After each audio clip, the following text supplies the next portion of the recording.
a good indie game? Well, I think there are a lot of factors regarding to what makes a good indie game, but the rather universal answer to this rhetorical question is definitely good old gameplay. The thing that we can all agree upon is that games are meant for you to have a good time. Whether you want an indie game that tells you an incredible story, or an indie game that tests your absolute limits, or just a simulation of life. You can't really go wrong with games, they're meant to be enjoyed anyways. However, as time progresses, indie games has lost its relevance, its charm, its popularity, its revenue, and most importantly, its soul.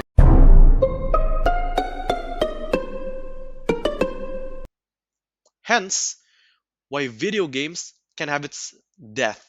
And we usually call those irrelevant, unpopular, failing games dead.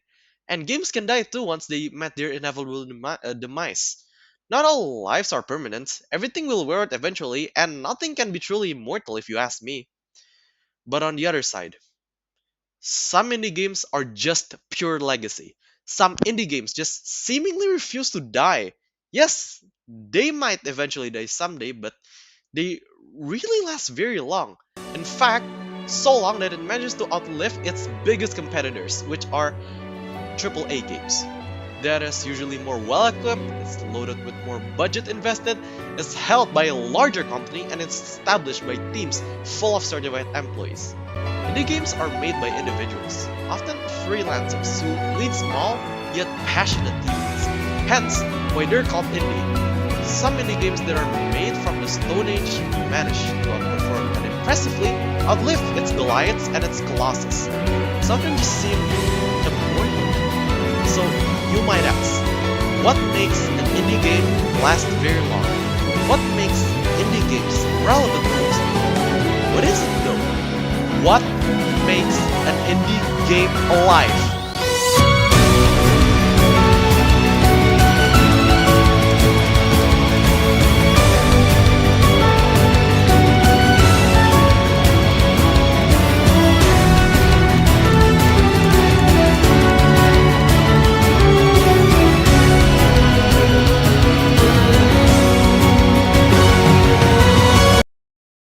An alive game, to put into simpler terms, means a game that is relevant to this day.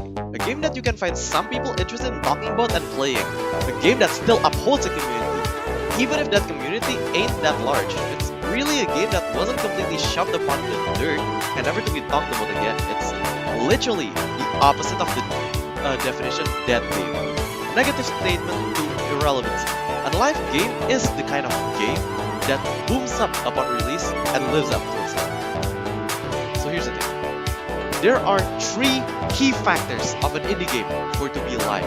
3 important rules an indie game must abide in order to survive as a game. 3 things that all alive indie games have and all dead indie games don't. Let's uncover it, shall we?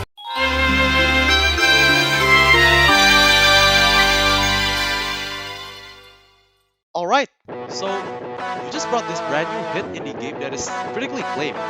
Then you boot up the game on your PC, and then the first thing that came on the game is just Call of Duty gameplay, but just remodeled. I mean, sure, Call of Duty is a good game, but why isn't the title just Call of Duty at this point? In games, especially indie ones, you want it to be unique. You want to feel a different experience from the last games you played. Every game needs its own unique identity for it to stay relevant, and every player needs to taste the game's signature flavor. That's the entire reason why genres exist in the first place. You don't want a game that is essentially dead on arrival just because another game before it has the same exact gameplay, except it's slightly better. A successful indie game can provide freshness to the player, can provide a brief yet relieving breath of fresh air to the player. Take both Hades and Dead Cells for example. 2 prominent games which happen to be the same genre would be roguelike games. However, no sane person would call their gameplay same-ish or unoriginal or just a copy and paste.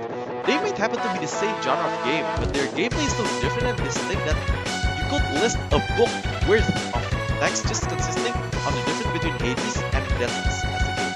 Heck, just Just look at the two gameplay footage I've shown here, and the first thing you notice is that Hades has a rounded map layout, whereas Dead Cells has like a more dynamic map layout.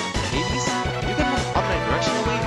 Dead Cells, you can only move two ways, but you can also jump. But here's the thing, both Hades and Dead Cells are competing with each other. They are both one of the most popular, if not the most popular role-playing games to ever date.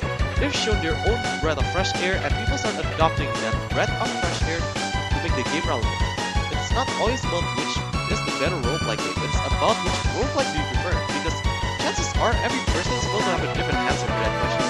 Some people prefer the movement-centric gameplay of Hades, while others prefer the combat-centric gameplay of Dead Cells, and that's perfectly fine. Every game has its own fundamentals, and it's up to the community to adopt them.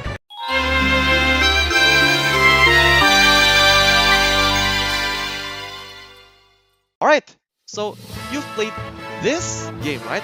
And it seems that you slowly but surely stray away from that game. You felt really bored playing this game for who knows how long, and started quitting the game entirely. Now you think it's just you that feels that way, right? No, it turns out every person feels the same way. When a game gets boring, that's completely normal human emotion. This is what happens when a game has little to no replay value, or as we call it, replayability. Replayability consists of many things, one of which includes the gameplay itself, or rather, its depth of gameplay. Take Ultra Kill, for example, a movement shooter game that has weapons for sure. You're given a pistol that shoots one bullet at a time. Ultra Kill would have been an absolutely dead indie game if the pistol you were given is only limited to shooting bullets and it stops there. Instead, Ultra Kill gives you the option to toss up a coin in the air so that when you shoot that tossed coin with the pistol, the bullet will automatically ricochet to an enemy. And you can even toss up multiple coins to create multiple ricochet. Okay, first of all, let me tell you this. Points of creativity out there, but the main point I want to emphasize is how much you can do by tossing up a coin in the air. You can literally toss 3 coins side by side, then switch to another powerful weapon, then shoot a coin, and what do you know? All the enemies are dead. You are not limited to anything, and the possibility is endless. Literally, the limit is the sky. Replayability also consists of customizability, in which you are free to choose the way you want to play. Take Hades again, for example, which I mentioned in the roguelike game where you move around a room wielding a weapon, where the goal is that you escape the room by slaying enemies. A roguelike game will always have a game progression system where you are given a buff the more you advance through a room. Hades would have been an absolutely dead indie game if every time you play the game just gives you the same exact buffs over time. Instead, Hades gives you different buffs depending on which type of room you have cleared. So if you entered a room with a lightning sign and you clear that room, your attacks are enhanced with lightning. If you enter a room with a trident sign and clear that room, your attacks are enhanced with water.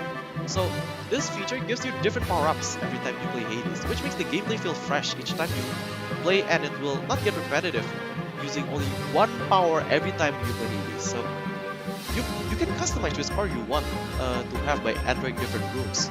So to put it simply, the value of replayability is how well a game can encourage the player to replay the game again and again without feeling repetitive and boring.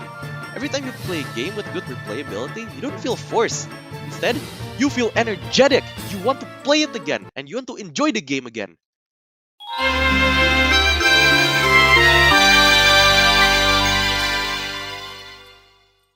Alright, for this one, I don't have a situation to describe the topic. However, I definitely have things to say. And here I state that a long-lasting indie game needs a supporting community. What does that mean? Well, every game has its own enjoyers, right? And people who enjoy that game get around to create a community. So, in order for a game to be alive, there should be a community that keeps the game names relevant. So, take Five Nights at Freddy's or FNAF, for example, a game that every one of you has definitely heard. When was the first FNAF game released? Let me ask you. It's August 2014. Yet you still hear people talking about FNAF all the time, as if it's a never-ending topic of discussion. This is because of the thriving community FNAF has. To be perfectly honest, FNAF doesn't have the best replayability. However, it is not the end of the world yet, since this is one of the most thriving indie games out there. you can see so many fan arts, community discussions, and even gameplay modifications made purely from the FNAF community. This amount of dedication from the community is what keeps the game from being dead. FNAF has such a large fan base that despite the game being this old, you won't find anybody who never knew what FNAF is. And FNAF has made such a huge impact on the internet culture that people are willing to make an entire movie just for FNAF. So this really proves that an indie games community is the lifeblood and the driving force of an indie game. Phew, that was a rather lengthy analysis, so let me conclude the three things I've said. One being freshness of a game, which indicates originality and breath of fresh air. One being replayability, which indicates enjoyment over time. And one being community, which holds the game's name into relevancy. So, before I end this video, I would like to thank you guys for listening and watching through this video. Till now, we game, we chill.